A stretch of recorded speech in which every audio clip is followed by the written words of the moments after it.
Assalamualaikum warahmatullahi wabarakatuh.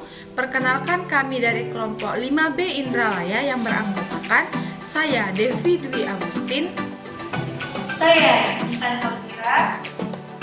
Saya Via Aprilia. Dan saya Adi Darmawan. Ada materi yang akan kami bahas atau mengenai ekspresi genetik. Tujuan pembelajaran mampu mengkaji implikasi tentang ekspresi genetik pada makhluk hidup. Prosedur kerja.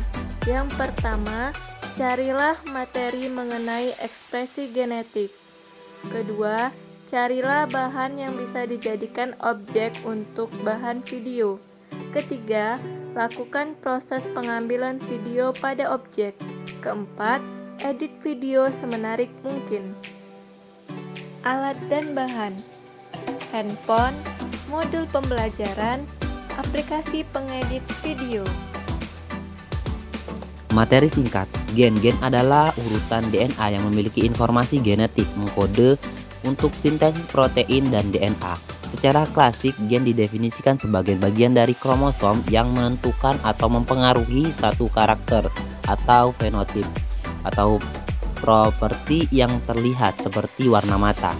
George Ben dan Edwin Tatum mengusulkan definisi molekuler dari sebuah gen pada tahun 1940 setelah mengekspos spora jamur Morspora crassa ke sinar X dan agen lain yang diketahui merusak DNA dan menyebabkan perubahan dalam urutan DNA atau mutasi. Mereka mendeteksi strain jamur mutan yang kekurangan metabolisme. Benden dan Tatum menyimpulkan bahwa gen adalah sigma materi genetik yang menentukan atau mengkode satu enzim. Hipotesis satu gen satu enzim, kemudian konsep ini diperluas menjadi satu gen satu polipeptida karena banyak gen mengkode protein yang bukan enzim, atau untuk satu polipeptida dari protein multisubunit. Pembahasan ekspresi genetik merupakan suatu proses yang sangat kompleks, tetapi pada dasarnya dapat dibagi menjadi dua tahapan utama, yaitu transkripsi dan translasi. Pada tahap transkripsi, informasi yang dikandung oleh AND ditulis ulang dalam bahasa, yaitu ARN. Di ribosom terjadi penerjemah dari urutan nukleotida ke urutan asam amino. Peristiwa ini juga dinamakan translasi. Transkripsi, pembuatan salinan informasi dalam ADN ke ARN dilakukan dengan cara membentuk pita baru pasangan ADN, yaitu pita ARN. Segmen ADN yang digunakan sebagai cetakan pita ARN disebut ADN template atau template DNA. ARN hasil transkripsi akan dilepas dari pita ADN dan kemudian bermigrasi ke sitoplasma. Ini merupakan skema transkripsi. Setelah pita ARN lepas dari ADN, maka ARN tersebut akan berimigrasi menembus membran inti menuju sitoplasma dan bergabung dengan ribosom. ARND menempel pada ribosom untuk dibaca pesan yang dibawanya. ARNT akan membawa asam amino yang sesuai dan masuk ke dalam ribosom bergantian sesuai dengan urutan nukleotida ARND. Di dalam ribosom, asam amino yang dibawa ARNT akan digabung dengan asam amino yang dibawa oleh ARNT berikutnya. Dengan demikian, di ribosom terjadi penerjemahan dari urutan nukleotida ke urutan asam amino. Penerjemahan dalam bahasa Inggris disebut translation. Oleh karena itu, peristiwa ini juga dikenal dengan translasi atau translation.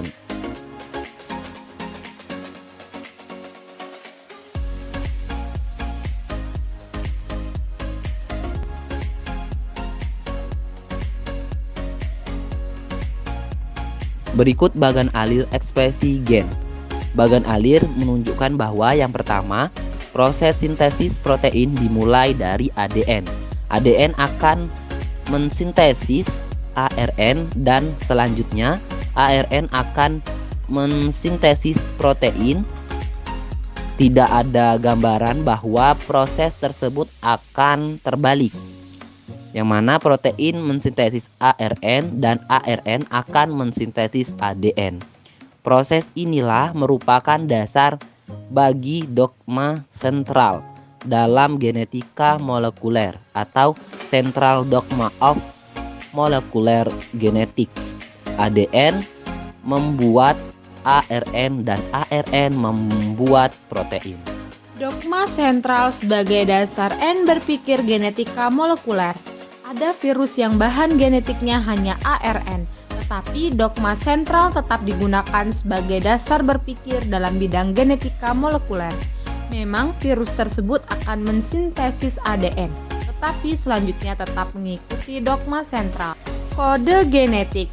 Pada akhir dasawarsa 1950-an, ketika belum diketahui bahwa ARND atau mRNA bertindak sebagai perantara perubahan informasi genetik ke protein, ADN dianggap berpartisipasi secara langsung dalam sintesis protein.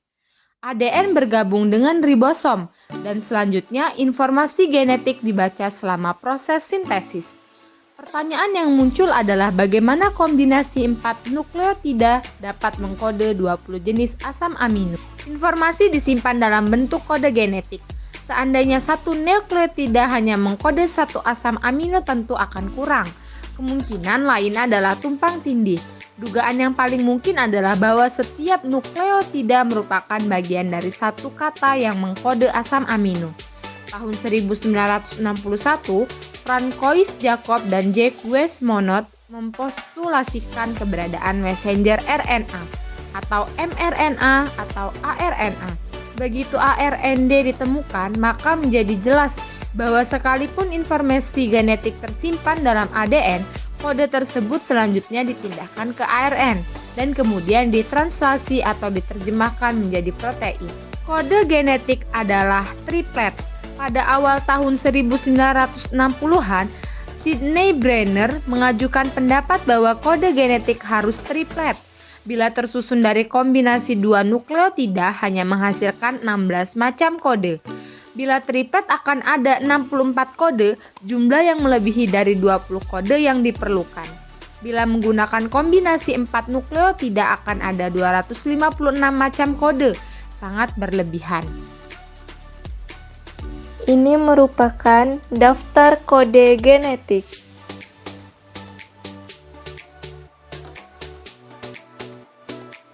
Hanya 61 yang merupakan kode bagi asam amino. 3 kode lainnya berfungsi untuk memberi tanda anrir, kode bukan kode spesifik untuk asam amino. Kode genetik ditulis linier dengan menggunakan basa yang menyusun ARND, A, C, G, dan U. Dengan diketahuinya kode genetik, maka sekarang dapat menentukan protein yang dibentuk bila urutan nukleotida pada ADN template diketahui. Sebaliknya, bila urutan asam amino pada protein tersebut diketahui, maka dapat mencari gennya. Ini merupakan aliran informasi genetik dari ADN sehingga menjadi protein. Kode genetik tidak tumpang tindih dan tanpa koma. Penelitian para ahli menghasilkan kesimpulan bahwa kode genetik tidak dapat tumpang tindih. Antara tahun 1958 sampai 1960, informasi yang berhubungan dengan kode genetik terus terkumpul. Crick mengajukan hipotesis bahwa kode genetik tidak mengenal tanda koma. Alasan mengapa tidak tumpang tindih? Bila kode tumpang tindih, maka secara teoritis hanya akan ada 16 kombinasi kode yang di tengah. Kenyataannya, asam amino yang di tengah lebih dari 16 jenis. Bila kode tersusun tumpang tindih, maka bila ada mutasi satu nukleotida pasti akan mengubah seluruh nukleotida. Kenyataannya hanya satu asam amino saja yang berubah. Ditinjau dari segi kemungkinan terjadi ikatan kimia antara kecocokan urutan nukleotida dengan asam amino. Konsep bahwa susunan kode genetik tidak tumpang tindih tanpa kecuali tidak mendapat penolakan, semua bukti dan argumen mendukungnya. Degenerasi kode dan Wobble hipotesis. Dari kamus kode genetik tampak bahwa satu asam amino dapat memiliki lebih dari satu kode, kecuali metionin dan triptofan. Perhatikan lebih teliti lagi. Hampir semua kode genetik yang mengkode asam amino sama memiliki urutan 2 nukleotida pertama yang sama.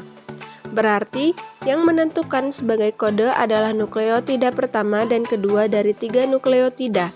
Berdasar hal di atas, Crick mengajukan postulat yang dikenal dengan Wobble hipotesis. Hipotesis Crick. Hipotesis Crick ini menduga bahwa 2000 nukleotida pertama dari kode triplet lebih penting dalam menarik ARNT yang tepat dibandingkan dengan 1000 nukleotida ketiga. Ia berpendapat bahwa ikatan hidrogen pada 1000 nukleotida ketiga antara kodon bagian pada ARND dan antikodon bagian dari RNT tidak begitu berat karena disebut wobble atau arti harfiahnya berayun. Dengan demikian, antikodon dari RNT dapat berpasangan dengan lebih dari satu jenis triplet pada RND. Dengan demikian, U pada posisi pertama, ujung 5, dari triplet antikodon dapat berpasangan dengan G atau A pada posisi ketiga, ujung 3, dari triplet pada ARND. Kode genetik tidak bersifat umum atau tidak universal. Antara tahun 1960 sampai 1978 diasumsikan bahwa kode genetik bersifat umum.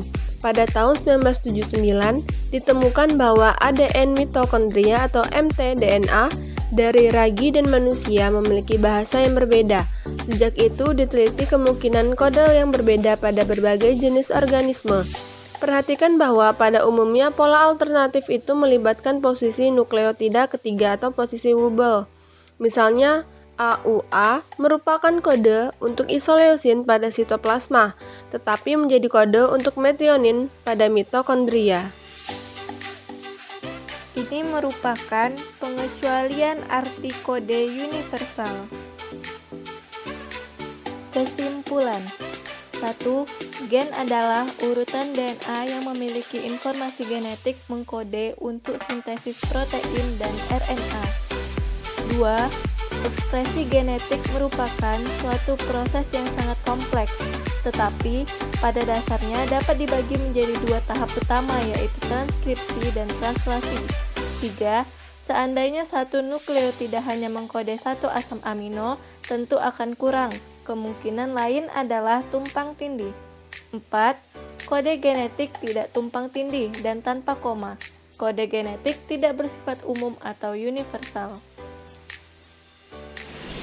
Demikianlah video dari kelompok kami, semoga bermanfaat. Terima kasih. Wassalamualaikum warahmatullahi wabarakatuh.